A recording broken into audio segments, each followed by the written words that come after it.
اسرائیل کسی بھی وقت ترکی پر حملہ کر سکتا ہے۔ مشرق وسطیٰ بہت تیزی سے کشیدگی کی طرف جا رہا ہے۔ نیٹو کا وجود ہی ختم ہو جائے گا کہ آپ اپنے ایک ممبر اسٹیٹ پہ اٹیک پہ کچھ نہیں کر سکے۔ اگر ایک یونائٹڈ فرنٹ سامنے نہیں آتا ہے، کوئی بھی اس بارے میں یہ نہیں کہہ سکتا کہ ہمارا نمبر نہیں آئے گا۔ ہیلو اینڈ ویلکم ٹو اپنا وطن TV, I am Sadia Afsad. آج اس ویڈیو میں ہم آپ کو بتائیں گے کہ کیسے اسرائیل کسی بھی وقت ترکی پر حملہ کر سکتا ہے۔ سب جانتے ہیں کہ اسرائیل رکنے والا نہیں۔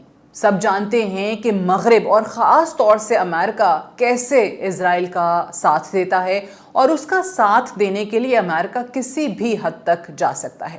سب کو یہ بھی معلوم ہے کہ قطر پہ ایک بار دوبارہ بھی حملہ کر سکتا ہے اسرائیل۔ سب یہ بھی جانتے ہیں کہ قطر کے بعد مصر اور ترکی پہ حملہ ہو سکتا ہے، اور سب کو یہ بھی معلوم ہے کہ کوئی بھی عالمی قانون یا سیکیورٹی گارنٹی ہمیں نہیں بچا سکتی۔ اور آج یہی حالت ہے کہ مشرق وسطیٰ بہت تیزی سے کشیدگی کی طرف جا رہا ہے۔ جو اسرائیلی میڈیا کے رپورٹس ہیں، جو ان کے اخبارات لکھ رہے ہیں، وہ ترکی پہ ایک ممکنہ حملے کی بات کر رہے ہیں۔ لیکن اصل چیز یہ ہے کہ ترکی پہ حملہ کرنا یا اس کے کانسیکوینسز ماضی میں مشرق وسطیٰ کے کسی بھی ملک پہ حملہ کرنے سے بہت مختلف ہو سکتے ہیں۔ سب کو پتہ ہے کہ اگر اسرائیل کو ابھی نہیں روکا گیا تو بہت دیر ہو جائے گی، کیونکہ وہ اپنے راہ میں کوئی بھی رکاوٹ ڈالنے والا ملک کسی کو اگر تصور کرتا ہے تو اس کو بالکل ختم کرنے پہ اتر جاتا ہے۔ اچھا، ریسنٹلی جو کچھ ایرانی انٹیلیجنس خبریں ہمارے سامنے آئیں، اور اس میں یہ بتایا گیا کہ ایران نے آلریڈی انفارم کر دیا ہے کہ کس طریقے سے یہ اسرائیل کا پلان ہے، اور اس کے بعد ہم نے دیکھا ہے کہ جی چاہے ترکی ہے، چاہے سعودی عربیہ ہے، چاہے مصر ہیں، وہ تمام کے تمام ممالک ہائی الرٹ ہیں۔ اچھا، اسرائیل نے قطر حملے کے بعد یہ بھی اندازہ لگا لیا ہے کہ جی مغرب سے کوئی رد عمل نہیں آنے والا، سب کے سب خاموش ہیں، اور یو ایس اے میں تو حالات یہاں تک ہیں کہ اگر اسرائیل کے خلاف آپ کوئی بات کرتے ہیں، جو نئے قوانین آئے ہیں، تو پھر اس پہ آپ کے خلاف کوئی قانونی کارروائی بھی ہو سکتی ہے۔ اچھا، وائی ترکی؟ ترکی کی اگر آپ جغرافی دیکھیں تو میڈیٹرینین سی کا ایک بہت اہم حصہ ہے، اور اسرائیل یہ جانتا ہے کہ ترکی کو کمزور کیے بغیر اس کا جو ایک گریٹر پلان ہے فور گریٹر اسرائیل، وہ اس منصوبے تک نہیں پہنچ سکتا یا اپنے اہداف حاصل نہیں کر سکتا۔ اچھا، اب اگر یہ کہا جائے کہ جی ترکی تو نیٹو کا رکن ملک ہے، تو پھر آرٹیکل 5 تو یہ کہتا ہے کہ نیٹو کے اگر کسی ایک ملک پہ حملہ ہو تو پھر وہ تمام نیٹو کے رکن ممالک پہ حملہ تصور ہوگا۔ بالکل آرٹیکل 5 یہ کہتا ہے، لیکن ترکی کے معاملے میں اگر یہ سوچا جائے کہ باقی نیٹو کے رکن ممالک اس کا ساتھ دیں گے تو ایسا نہیں ہوگا۔ نیٹو میں اگر آپ دیکھیں، فرانس ہے، جرمنی ہے، اور اس کے بعد پھر برطانیہ آتا ہے۔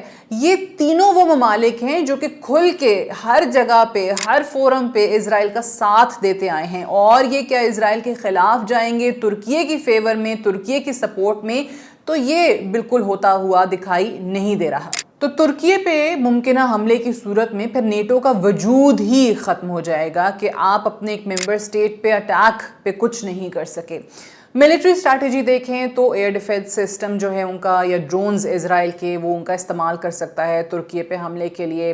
پھر اگر آپ ترکی کی بات کریں تو ریسنٹلی انہوں نے روس سے S-400 ایئر ڈیفنس سسٹم لیا ہے، لیکن وہ کس حد تک کارگر ثابت ہوتا ہے یہ اوبویسلی وقت ہی بتائے گا، کیونکہ یہ ٹیسٹ نہیں ہوا ہے۔ سو اس لیے اس سسٹم کے حوالے سے ترکی کی فورسز کے حوالے سے آلریڈی بات کر دینا وقت سے پہلے وہ مناسب نہیں ہے، اور مشکل ہوگا کسی بھی تجزیہ کار کے لیے۔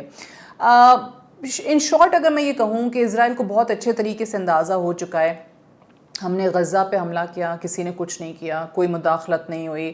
ہم نے ایران پہ حملہ کیا، ہم نے شام پہ حملہ کیا، کوئی مداخلت نہیں ہوئی۔ ہم نے لبنان پہ حملہ کیا، کوئی مداخلت نہیں ہوئی۔ تو اس کو یہ ساری چیزیں نظر آ رہی ہیں کہ عرب ممالک کے اندر اگر یہ سوچ پائی جاتی ہے کہ چلیں فلاں کی باری ہے یا اس ملک پہ ہو رہا ہے، ہم کیوں کچھ کریں، ہم خاموش رہتے ہیں، ہم صرف اور صرف مذمتیں دیتے رہتے ہیں، بیانات دیتے ہیں، تو ہماری باری نہیں آئے گی، یہ خام خیالی ہے۔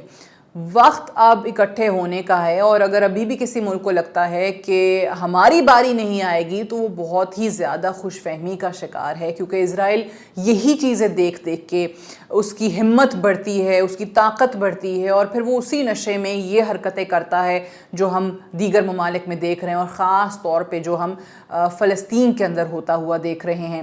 سو لہٰذا اگر ایک یونائٹڈ فرنٹ سامنے نہیں آتا ہے اور عرب ممالک اکٹھے نہیں ہوتے ہیں اور اسرائیل کو نہیں روکا جاتا ہے، تو کل کوئی بھی اس بارے میں یہ نہیں کہہ سکتا کہ ہمارا نمبر نہیں آئے گا۔ Thank you so much for watching.